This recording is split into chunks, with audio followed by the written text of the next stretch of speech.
3, 2, 1. Hello and welcome to me and you kicking back, relaxing, having a good time. Today I have all this space. Look, I can move around. Well, I'm not gonna be able to move around for long because I'm gonna have headphones on so it doesn't mess with the sound. I got a thing. I got a tripod and another light. It's you. Hey. Oh, you can't even see yourself. Oh no, I'm sorry. This video is a video that only British people will understand. Supposedly. So today we're going to be looking at 20 weird things only British people do. Because I really enjoyed the How British Am I quiz. There's just something kind of fun about trying to see how much you relate to other people. This is by English with Lucy. Let's just jump right into it. Hello everyone and Hi. Welcome back to English with Lucy. Today I'm going to talk to you about 20 British quirks. I would love for you to let me know in the comment section where you are from and if you relate to it. So I'm from Bedfordshire and now I live in Derbyshire. I would say that I am mainly Derbyshire-ish because we moved when I was 9, so although that's not over half of my life, it kind of feels like over half of my memories are from here. Any of these, or if it is the exact opposite where you are from.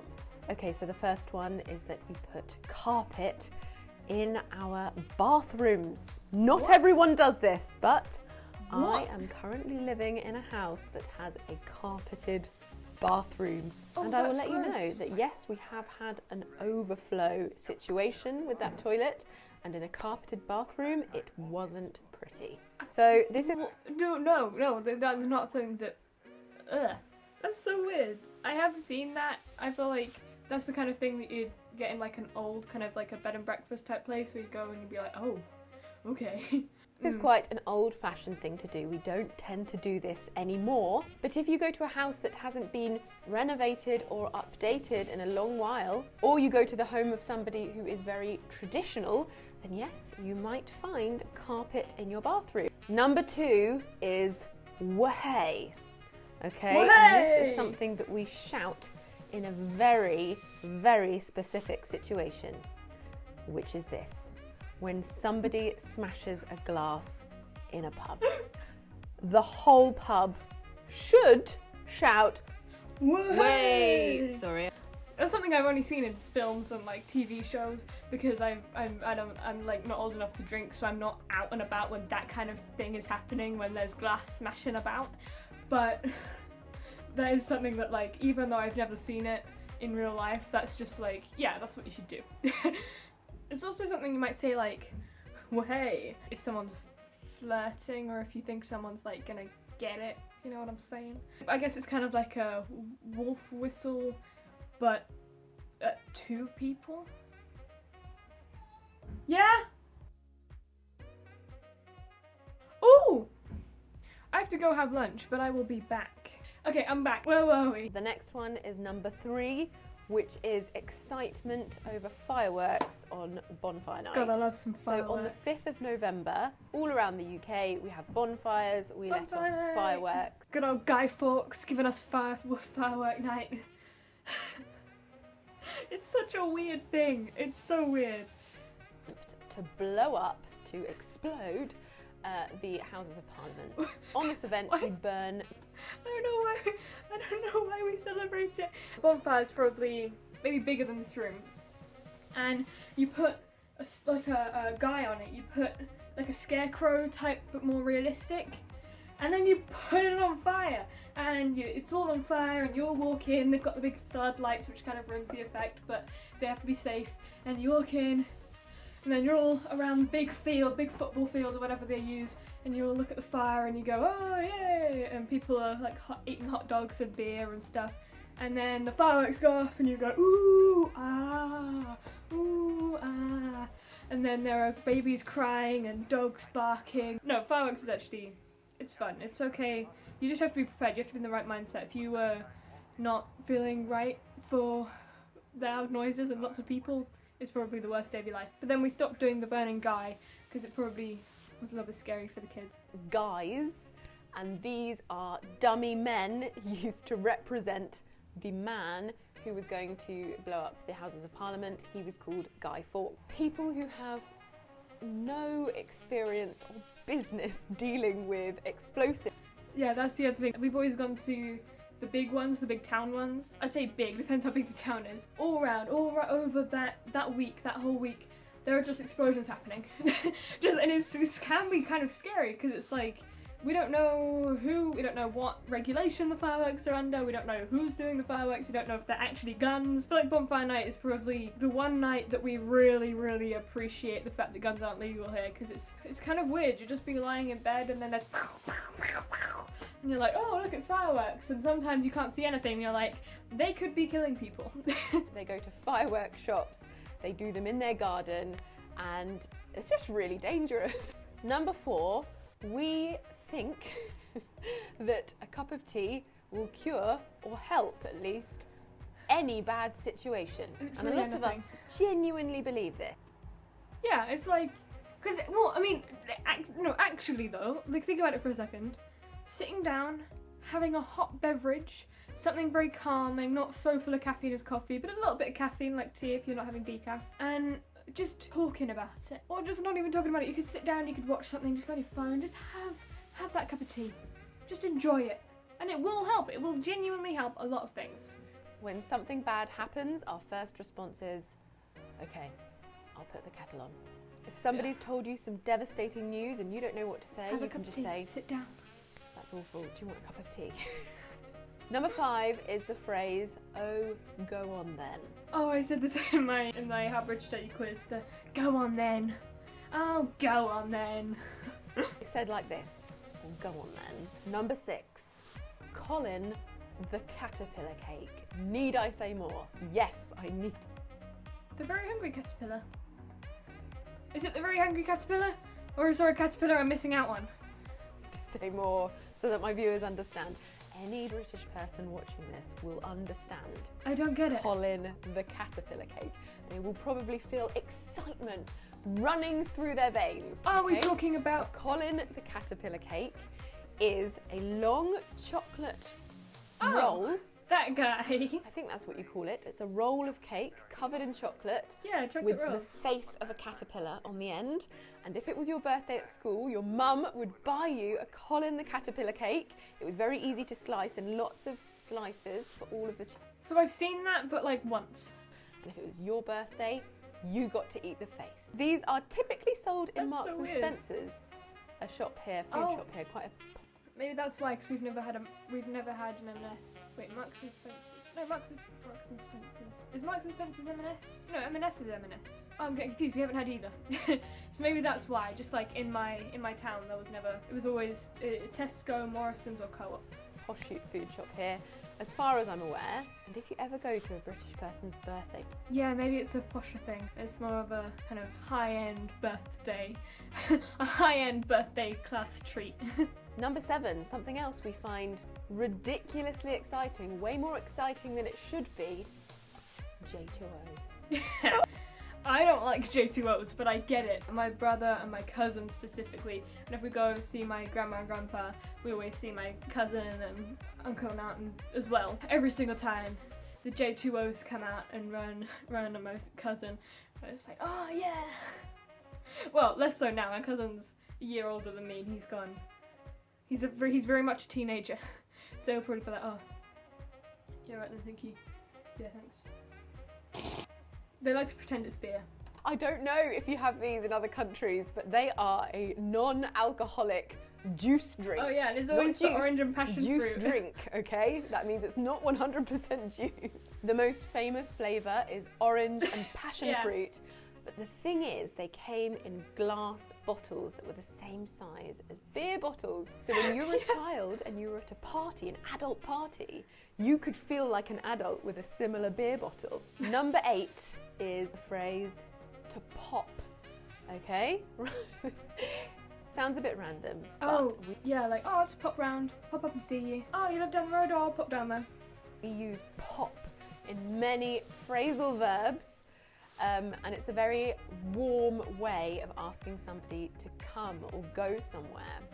Do you want me to pop over? Do you want me to come over? It implies a short amount of time.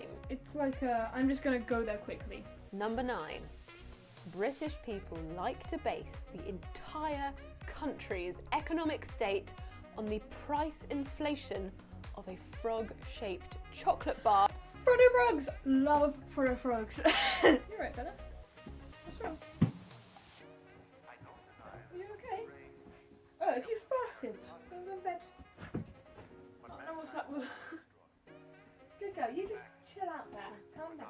Oh yeah, Frodo frogs are the best. When I was in lower school, sometimes when Mum would come and pick us up, she'd bring us a little Frodo frog. Yeah, that was always like the highlight of the day. Or we never really had them in pet lunches, but sometimes other people would, and I'd be able to trade with them, you know, get some Frodo frogs. And we had an advent calendar this year, and this is probably the best advent calendar I've ever had. It's insane. It has actual like fun-sized chocolate bars in like a full, like it's not just like, oh, you get a chocolate coin, or oh, you get like a tiny, there's like it's like a full chocolate bar. And yeah, the best ones are Frodo frogs in that. There's been like 5 or something that I've gotten out of this advent calendar. Are called a Freddo. Yes, you heard that correctly. We base our economics on a frog-shaped chocolate bar called a Freddo. Okay, number 10, pigs in blankets. Pigs in blankets are the best bit about Christmas. Fight me. And we're vegetarian, and so we had to improvise, and we got these bacon, which is it's a pretty good bacon equivalent for vegetarians. I don't know what it's made of. Probably like corn or something like that. And veggie sausages, and it was pretty good. It was pretty good, not gonna lie, pretty good, but not as good as proper streaky bacon and like a Cumberland sausage or something like that. Just oh, sorry, fine, I definitely agree with this. We get so excited about this particular food called a pig in blanket. It is a little cocktail sausage wrapped in bacon. Except that we don't usually do little cocktail sausages, they usually like this. And typically we only have them at Christmas. Yeah, only Christmas. There's no reason for this. We could have them every Sunday. No, you're only allowed them on If you go Christmas. to a pub and your Sunday roast comes with a pig in blanket or some pigs in blankets, it's the best roast ever. Yeah. We absolutely love them. Number 11, one of our most popular TV shows is a TV show of people watching TV shows. Yeah. It's called Gogglebox. I imagine this concept has arrived in other countries. It's weird. I've never actually watched it. I don't get it. Oh wait, I guess it's kind of like reaction videos on YouTube. They basically film families watching the TV highlights, and then they compile their witty remarks, and then we watch them. It's a very good programme. It's very meta. Number 15. We don't put fridges in the eggs. Wrong. Number 15. We don't always put our eggs in the fridge. Why would you put your eggs in the fridge? What's the point? They're fine to just be next to the... We have ours on top of the fridge. 16. This one goes without saying. We are obsessed with the weather. Even if it's so boring. Nice weather for ducks. It's a bit grey and windy, isn't it? Yeah, It bit does grey and windy, change actually. so much. Number 17. Scone or scone. Okay. Oh, she said scone first. I reckon she's a sconey. This is the conundrum. Actually, there's a part 2 to this conundrum as well. There is a baked good, which I call a scone. Oh, she calls it a scone. Yeah, me too. It's a scone. In my opinion, scone. Which I hate. I really hate that it's a scone because it's spelt scone. And it's just like, I don't know. I have no idea why I say it like that. I think it's just because, you know, I'm from Bedfordshire and that's how they say it back there. And that's how, like, my mum says it, who's the posh one of the family. And she's the one who's more likely to want to eat a scone. So it's kind of like her word in my head. And I don't know why. It's like why I say bath and path and grass when it should be bath, path and grass. And as a dyslexic, I should say it right, but I just can't bring myself to do it because it's not my accent. But other people call it a scone, and there's a big fight, a big divide. That's weird. I think in my head, scone is the posher way of saying it, but she's quite posh, and she's saying it's scone. There's definitely a couple of different types of posh that get mixed in my head, but scone and scone is definitely a way of telling them apart. The other part of this conundrum is the order in which you put. Oh yeah, I don't know why. Oh god, it's so annoying. we had, so Oh yeah, it brings it back to the fact that it's Mum's word. It was Mum's birthday, because she has her birthday really close to Christmas. It's Mum's birthday on the 21st. She wanted a posh high tea for lunch. And so we were going to go to a place, but obviously because of COVID we couldn't go. So she delivered it to us with all her nice crockery and there was a teapot and all that nice stuff, and it was all really nice. The whole jam or cream thing started up again. We spent about 10 minutes trying to work out which way we should do it. Mum does it one way, Dad does it the other. I can't even remember which way round it is. I think I do jam and then cream, because that just makes more sense for me in terms of spreading. But toppings. Typically we serve scones or scones with jam and clotted cream. Yeah. They are absolutely to die for. They're pretty good. If you come to the UK, make sure you have an afternoon tea with scones or scones. Now, I always put clotted cream first, then jam, but some people will swear you have to put the jam first. Yeah, and it's like a territorial thing as well. It's not just like, it's like an allegiance. I know in some places and some families that if you put one in front of the other and that's not the way that everyone else does it, that's wrong. Whereas in my family, because Mum does it differently to Dad, there's always like a, which way are you doing it? Doing it this way? Right. You sure about that? Yeah, sure. And then they're so stubborn about it. Then the clotted cream. I'm not going to tell you which is right. You're just going to have to try it out for yourself. We are terrible at ending conversations. Yeah. Honestly, I got it this so is the bad. most annoying thing. One day I'll release all of my endings to videos when it's just me going, comment about anything,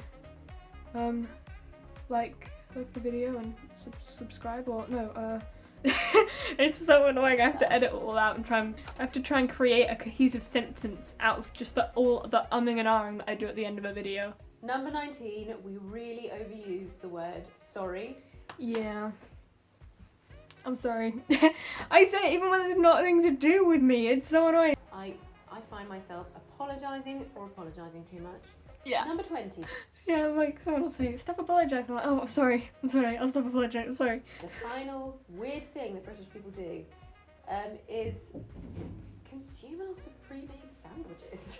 Oh, just you mean like from shops? Oh yeah, like you go to the garage and then you go and get your sandwiches. I don't like them because either they have mayo in, and mayo is one of those things, you're only, and this is absolutely a rule in my head, only allowed to use mayonnaise with chips, pizza, or carrot. Nothing else. If you put anything else in that carrot, gross, disgusting, horrible. If you put mayonnaise with anything else, if you put mayonnaise with any kind of chips other than just like normal chips, as in like fish and chips, not American chips,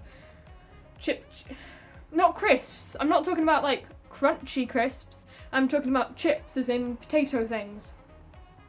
And oh god, mayo is just, I hate it. I hate it so much. And if I get it on my hands, I nearly throw up. I once spilled it on me, I got it on my clothes, and I had to go and change immediately. But at the same time, I love it with pizza, and I love it with chips, and I love it with, like as a kind of coleslaw, except it's not coleslaw because it's just grated carrot and mayo. But yeah, the thing about the sandwiches is that they quite often have mayo in, or they're not vegetarian. And obviously so I usually have to go with egg mayo, which is, I don't know why. It's weird because egg mayo is kind of like the exclusion to the rule, but only sometimes. Like sometimes it's horrible and I hate it because sometimes it's ever so slightly warm and that freaks me the fuck out. But sometimes it can be quite nice.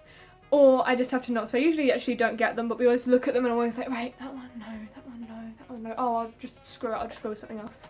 It's a random one. But there is something very exciting about going on a short car journey and stopping off for lunch. And you get the meal deal, because you get a drink and a sandwich and a snack. A drink and a main and a snack. And you get it for £3 rather than spending like, I don't know, £4 getting something else. Which is really annoying because I never use it because I don't like the sandwiches. It will be a pre-made sandwich in a box. You can get them from petrol stations or you can get them from supermarkets. I know Tesco does something called a meal deal, Meal where for deal. a certain amount of And Morrison's does it as well. money, you get a sandwich, a snack and a drink, and people absolutely love it, and they try to get the most value from that meal deal.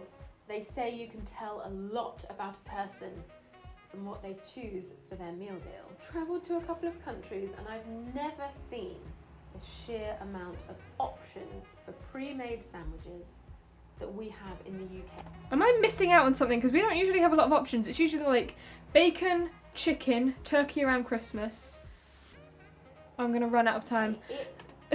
God damn it. Okay, we were at the end of the video. Leave a like if you liked it, subscribe if you didn't, and I'll see you in the next video. Bye!